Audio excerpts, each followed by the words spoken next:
man malaman nyo na ang isipan ko'y gulong-gulo. Nagtatanong kung susundan ko siya, dahil ang puso ko ay nabihag nga.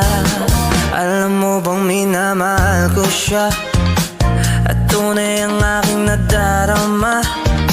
Kahit ako'y nagmumukhang tanga, ay ayos lang basta kasama siya.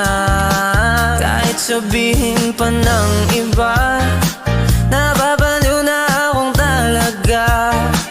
Kahit merong ibang nagcha-cha-cha, nagrurumba, nagsasalsa, pwedeng sabihin nyo to sa kanya.